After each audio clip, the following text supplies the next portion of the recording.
안녕하세요. 책보입니다. 자, 오늘은 제가 소장한 책 중에 미국 역사학자로 유명하신 존 카터 코벨이 지은 책 한 권을 가지고 나왔습니다.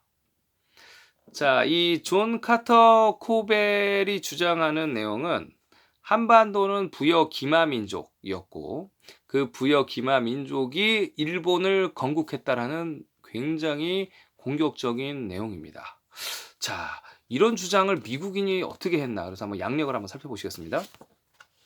자, 여성분이신데요. 자, 미국 이름은 존 카터 코벨이고요. 1910년 태생입니다. 자, 그래서 미국 뉴욕의 굉장히 명문 대학교죠. 콜롬비아 대학교에서 동양 미술 사학자, 미술과 역사학을 같이 하시는 거죠. 미술 사학을 박사 과정을 취득하시고요. 2차 세계 대전쟁이 일어납니다. 미국과 일본이 전쟁을 벌이게 되죠.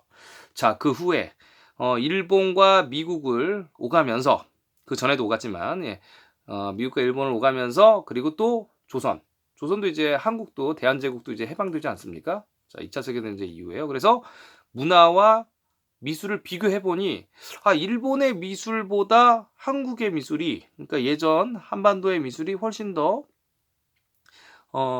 역사가 깊고 더 우수했더라.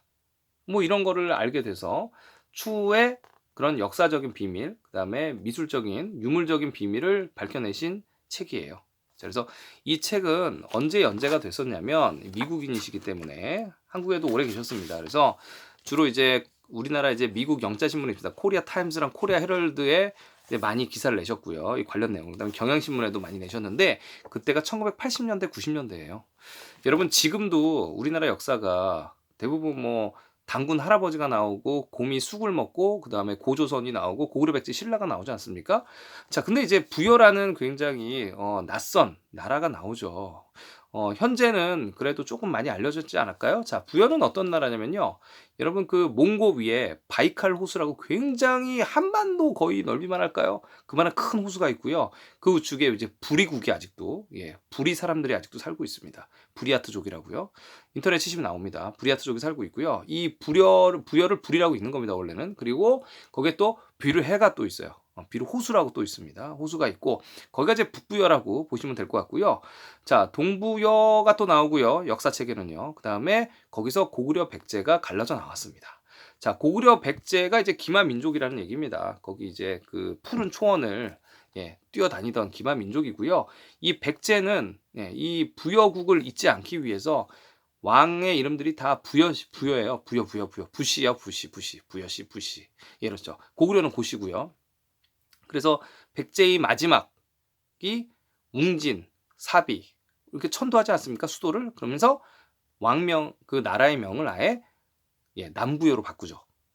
그래서 의자왕 때는 나라 이름이 백제가 아니고 남부여예요, 원래는요. 그래서 이 부여 기마 민족이 외나라를 건국했다. 이런 내용을 담고 있습니다.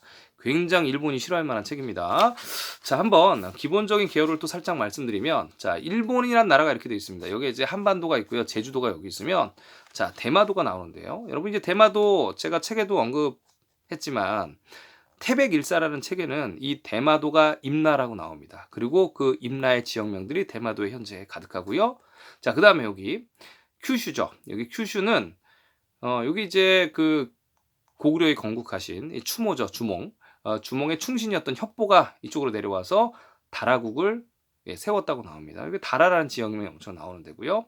자, 그 다음에 이제 이쪽 한반도에서 와서 요게 많이 정착을 했겠죠. 이거 이즈모예요. 그 유명한 이즈모입니다. 자, 그래서 이즈모 신사가 일본에서 가장 오래된 신사로 남아 있고요. 자, 요렇게 또 나오면 여기가 어디입니까? 오사카 나라 교토죠. 일본의 예전 수도입니다. 그래서 이 나라는 우리나라 할 때 그 나라예요. 그래서 이 오사카 바로 옆에 섬이 하나 있는데요. 담로 섬이 있어요. 여러분 담로 어디서 많이 들어보지 않으셨습니까? 백제는 해양제국이었는데요. 22담로를 가지고 있다. 역사책에 기록되어 있죠. 22개의 담로인데 여기 지역명이 담로예요. 이 담로라는 말에서 또 제주도가 옛날에 탐라국이었는데요. 탐로도 나오는 거고요. 여기 담라라고 있고요. 일본에서는 이걸 발음을 이와지 시마라고 발음을 합니다. 찾아보시면 있습니다. 자, 그다음에 이세도 있고요. 굉장히 유명한 곳입니다. 역사적으로. 자, 그리고 지금 현재의 수도는 도쿄죠. 자, 그래서 이제 기본적인 개요를 말씀드렸고요. 자, 이 책은 어떤 식으로 되어 있냐면요. 첫 번째 부여에 대해서 나오고요.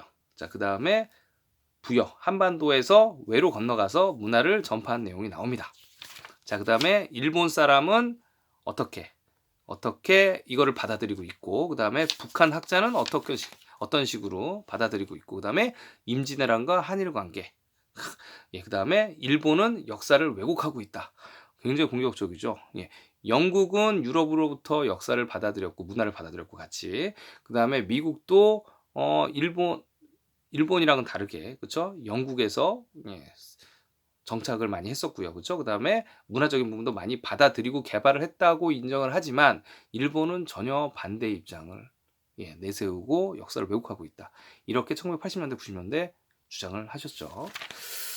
자, 이 존 카터 코벨을 한번 쓴 글을 한번 알아보도록 하겠습니다. 자, 이런 식으로 책이 되어 있습니다. 책 자체는 원래는 이제 글씨로 영어로 대부분 되어 있는데요. 원문은 자, 여기 보시면 이제 한반도, 그렇죠? 부산 쪽에서 철기, 마갑이 이렇게 나오는데요. 여기도 일본에서도 마갑이 나온다. 이거 봐라, 이렇게 얘기를 하고 계시죠. 또 마찬가지로 자, 일본에서 발견된 배, 그 다음에 여기도 한반도에서 발견된 배, 똑같지 않느냐? 자, 이렇게 되죠. 자, 또 말이 전파됐다, 뭐 이런 얘기를 하고요. 또 뭐가 있을까요? 네. 또 이런 것도 있네요. 칼이 발견됐는데 이거는 이제 전라도 지역에 발견된 이런 칼들이 많이 나오죠. 이것도 이제 문영왕릉이라고 불리는 고분에서 발견된 칼인데, 이렇게 끝이 둥근 머리 칼이죠. 일본에서도 둥근 머리 칼이 발견되었다. 자, 이거를 이제 한자로는 환두, 둥글 환 써서 환두대도라고 하는데, 아마 고구려 백제 시대 때는 다 이런 칼을 썼다고 합니다. 벽화에도 많이 남아 있고요. 여기다가 이제 끈을 묶어가지고 팔에다가 이렇게 감아서 싸울 때 안 떨어지게끔 이렇게 잡지 않았나, 이런 생각이 또 많이 해요. 그래서 이거는 이제 닌토쿠 왕릉에서 발견됐다, 이렇게 얘기를 하고 있고요. 또 비교를 많이 해놓으셨죠. 네, 비교를 많이 했고요. 이즈모 신사 나오네요. 이즈모 신사의 가장 오래된 신사에서 뭐 어떤 인물이 있다. 자, 그 다음에 요것도 있죠. 이 책에 요 내용이 나오는데, 여기 보시면 일본 법륜사에서 수백 년 동안 숨겨 있다가 미국인 페널로사가 근대에 공개했던 이런 상이다. 그러니까 일본이 수백 년 동안 숨겨놨다는 얘기죠. 자, 이게 뭐냐면 현재 이것도 이제 인터넷에 치시면 거의 많이 안 나옵니다. 자, 안 나오는데 이게 뭐냐면 한 2m가 넘어요. 2m가 넘고요. 이거 이제 일본 말로는 쿠다라 캐논이라고 합니다. 쿠다라는 이제 백제를 나타내는 말인데요. 큰 나라라고요. 캐논은 뭐냐면, 여러분 카메라에서 캐논 있죠. 이게 이제 관세음 보살의 관음이란 뜻이에요. 그래서 불교의 관세음 먼저 쿠다라 캐논이라고 불리고 있고요. 이제 우리나라에서는 백제 관음상이라고 불리고 있는데, 이게 이제 백제 성왕의 얼굴이라는 얘기도 있습니다. 그 의자왕 때 그 백제 그 의자왕 아니고, 그죠, 문영왕의 아들 성왕이라는 얘기가 있어요. 그래서 이거는 이제 대형 박물관에 가면 레플리카로 남아 있고요. 이 쿠다라 관음이죠. 이 백제 관음은 인터넷에서 쳐도 많이 자세하게 안 나와요. 안 나옵니다. 그래서 일본에 얼마나 많은, 그러니까 고구려 백제 신라의 유물이나 아니면 조선의 유물이 남아있는지는 아무도 알 수가 없어요. 한 가지 추측해 볼 수 있는 건 공개를 제대로 안 한다는 얘기죠. 안 하고 일본이 이제 일제시대 때 가루베라는 도굴로 굉장히 유명한 사람이 있습니다. 한반도 남부를 거의 다 도굴했던, 1000개가 넘는 고분을 도굴했던 가루다라는 친구는 다 무덤을 파헤쳐서 트럭에 그냥 수백 톤의 아마 유물을 싣고 가는 걸로 알고 있어요. 기록에 그렇게 남아 있으니까요. 자, 그래서 이 쿠다라카는 그렇죠?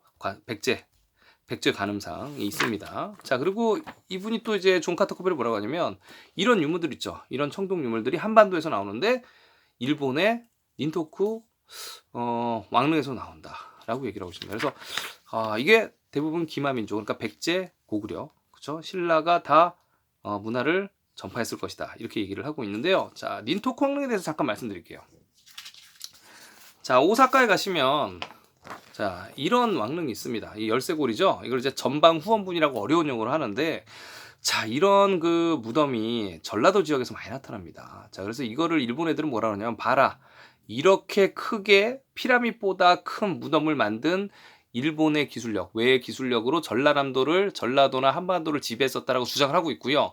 자, 이 책에서 이 존 카터 코벨도 그렇고 우리 사학계에서는 아니다, 이거는 한반도에서 건너가서 만든 거다라고 얘기를 하고 있는데요.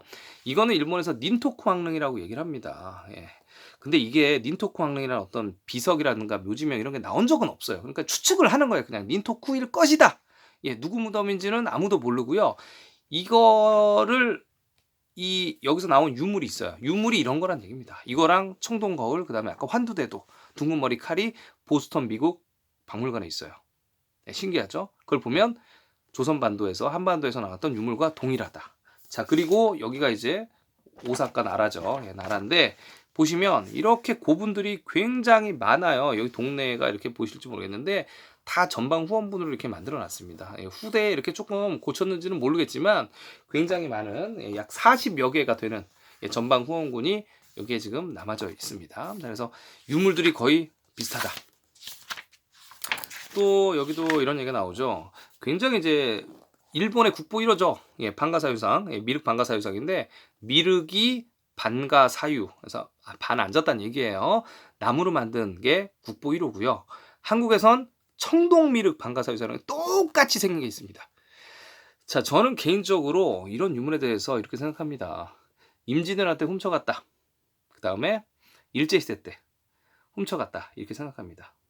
아까 제가 말씀드렸듯이 이 전라도의 고분을 휩쓴 가르베라는 그 도굴학자, 도굴범이라고 그래야 되죠. 이 도굴범이 트럭을 사용해서 엄청난 양의 유물을 가져갔다고 기록에 남아 있고요. 그 다음에 우리나라 역사서는 20만 권이 불태워지고요. 예, 그 다음에 엄청나게 많은 양이 국내성에 숨어 있다고 자료 리스트에 나오지 않습니다. 예, 숨어 있다고 나옵니다. 그래서 이 자료들, 그 다음에 사서들은 다 숨겨져 있고, 그 다음에 이런 유물들은 일본에서 발표된 문에 일본 거예요. 예, 이렇게 우기고 있죠. 자, 그래서 아마 거의 다 훔쳐간 것일 것이다. 이렇게 생각을 하고 있습니다. 개인적으로는. 자, 그리고 여기 존 카터 코벨도 이순신에 대한 얘기도 나오고요. 자, 그 다음에 조선시대 그림이 일본에도 많다. 이렇게 얘기를 하고 있습니다. 달마산 같은 것도 예, 조선이 그려줬다. 이렇게 얘기하고 있고요. 뒤쪽에 보면 일본은 이런 거를 인정하지 않고 있다. 자, 모든 그림이나 예, 역사나 이런 것들이 예, 한반도에서 기마민족을 통해서 왔다는 걸 인정하지 않고 있다. 라고 얘기를 하고 있습니다. 자, 일본 서기에도 굉장히 능통하신 분이고요. 일본의 건국과정도 잘 알고 계시는 분입니다. 자, 그래서 이분이 이렇게 많이 기고를 하셨어요. 코리아 헤럴드, 그쵸, 코리아 타임즈에 영어로 많이 했고, 1980년대, 90년대 뭐 코리아 타임즈 많네요. 그래서 뭐 Japanese historian distort Korean rule 뭐 이렇게 하죠. Since 뭐 이렇게 해서 뭐 일본의 그 역사학자들이 대부분 이제 한국의 역사를 부정하고 다 이렇게 왜곡하고 있다 뭐 이런 얘기를 하고 있는 겁니다. 그래서 이런 내용들이 이제 존 카터 코벨 여자 학자님이 그다음에 이분의 이제 아들도 있죠. 아들도 한국에서 많이 기고하고 많이 알리려고 했다 이렇게 생각하시면 되고요. 굉장히 그 공격적인 내용으로 우리에게 많은 영감을 주셨다 이렇게 생각하시면 될 것 같습니다. 한국에서 이제 역사 공부를 조금 하신 분들은 존 카터 코벨 이분이 얼마나 노력을 많이 하셨는지 알고요. 그다음에 한국의 사학자들은 대부분 이제 일제시대 때 예, 역사학을 물려받으신 그냥 그분들이 만든 참고서나 교재를 가지고 달달 외우신 분들이라 굉장히 좀 충격적인 내용으로도 받아들일 수 있을 것 같아요. 자, 그래서 오늘은 부여 기마민족과 외라는 존 카터 코벨님의 굉장히 공격적인 책을 한번 알아보았습니다. 다음에 더 자세한 내용을 제가 부연 설명해서 또 설명할 기회가 있었으면 좋겠습니다. 자, 오늘 수고하셨습니다.